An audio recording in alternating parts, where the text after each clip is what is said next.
Plausible, of course, but just an assumption. That word may not be the name of a month at all. Could mean published, or authorized, or copyrighted, or anything like that. Fact is, I don't think it's any more than a wild guess that that thing's anything like a periodical."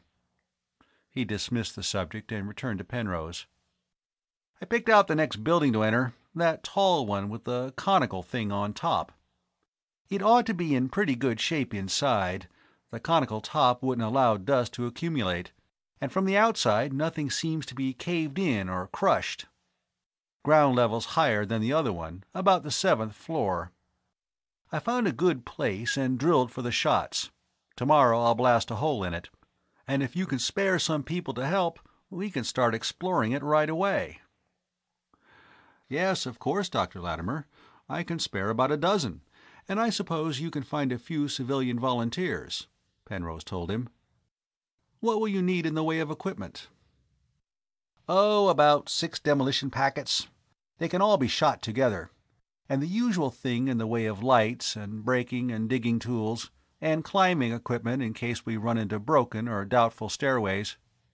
We'll divide into 2 parties. Nothing ought to be entered for the first time without a qualified archaeologist along. 3 parties, if Martha can tear herself away from this catalogue of systematized incomprehensibilities she's making long enough to do some real work." She felt her chest tighten and her face become stiff. She was pressing her lips together to lock in a furious retort when Hubert Penrose answered for her. "Dr. Dane's been doing as much work, and as important work, as you have," he said brusquely. "More important work, I'd be inclined to say."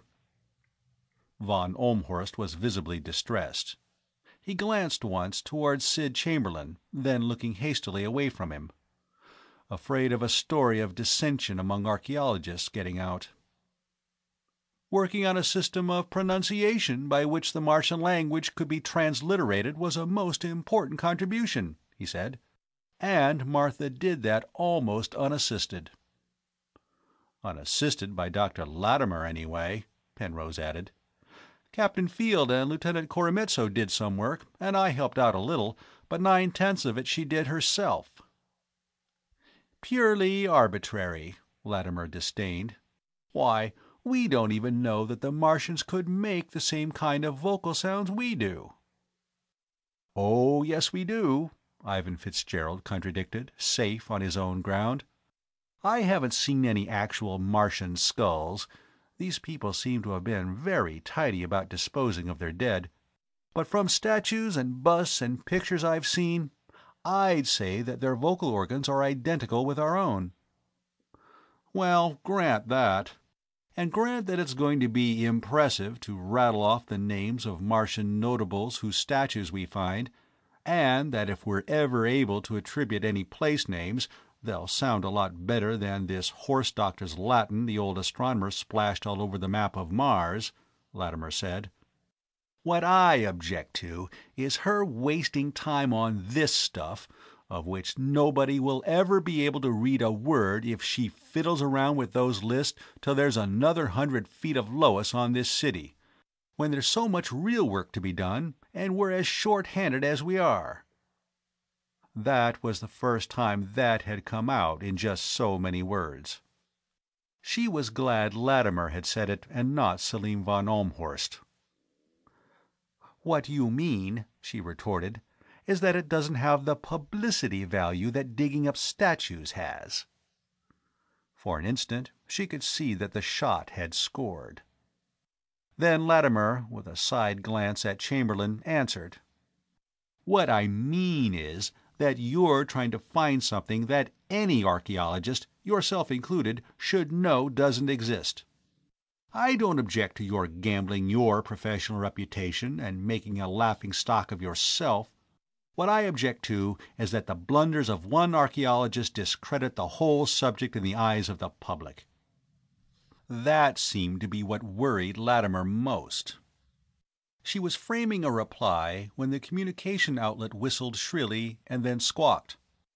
"Cocktail time! 1 hour to dinner! Cocktails in the library, Hut 4." The library, which was also lounge, recreation room, and general gathering place, was already crowded. Most of the crowd was at the long table topped with sheets of glass-like plastic that had been wall panels out of one of the ruined buildings. She poured herself what passed, here, for a martini, and carried it over to where Selim von Ohlmhorst was sitting alone. For a while they talked about the building they had just finished exploring, then drifted into reminiscences of their work on Terra. Von Ohlmhorst's in Asia Minor with the Hittite Empire, and hers in Pakistan, excavating the cities of the Harappa civilization. They finished their drinks. The ingredients were plentiful, alcohol and flavoring extracts synthesized from Martian vegetation, and von Ohlmhorst took the 2 glasses to the table for refills. "You know, Martha," he said when he returned, "Tony was right about one thing. You are gambling your professional standing and reputation. It's against all archaeological experience that a language so completely dead as this one could be deciphered. There was a continuity between all the other ancient languages. By knowing Greek, Champollion learned to read Egyptian. By knowing Egyptian, Hittite was learned. That's why you and your colleagues have never been able to translate the Harappa hieroglyphics. No such continuity existed there. If you insist that this utterly dead language can be read, your reputation will suffer for it." "I heard Colonel Penrose say once that an officer who's afraid to risk his military reputation seldom makes much of a reputation. It's the same with us. If we really want to find things out, we have to risk making mistakes. And I'm a lot more interested in finding things out than I am in my reputation." She glanced across the room to where Tony Latimer was sitting with Gloria Standish, talking earnestly, while Gloria sipped one of the counterfeit martinis and listened. Gloria was the leading contender for the title of Miss Mars 1996, if you liked big-bosomy blondes. But Tony would have been just as attentive to her if she looked like the Wicked Witch in The Wizard of Oz, because Gloria was the Pan-Federation telecast system commentator with the expedition. "I know you are," the old Turco-German was saying. "That's why, when they asked me to name another archaeologist for this expedition, I named you." He hadn't named Tony Latimer. Latimer had been pushed onto the expedition by his university. There had been a lot of high-level string-pulling to that.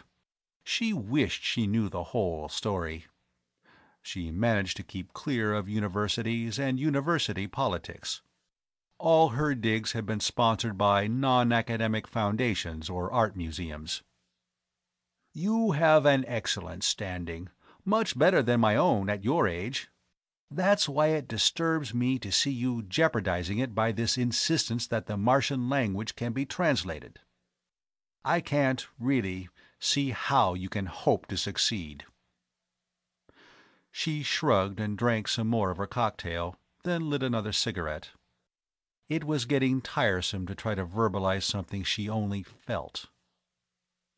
"Neither do I, now, but I will.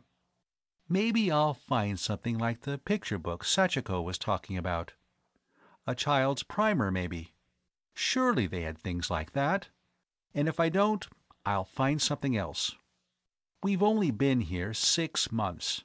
I can wait the rest of my life if I have to, but I'll do it sometime." "I can't wait so long," von Ohlmhorst said. "The rest of my life will only be a few years, and when the Schiaparelli orbits in, I'll be going back to Terra on the Cyrano." "I wish you wouldn't. This is a whole new world of archaeology, literally." "Yes." He finished the cocktail and looked at his pipe as though wondering whether to relight it so soon after dinner, then put it in his pocket. "A whole new world. But I've grown old, and it isn't for me. I've spent my life studying the Hittites. I can speak the Hittite language, though maybe King Muwatallis wouldn't be able to understand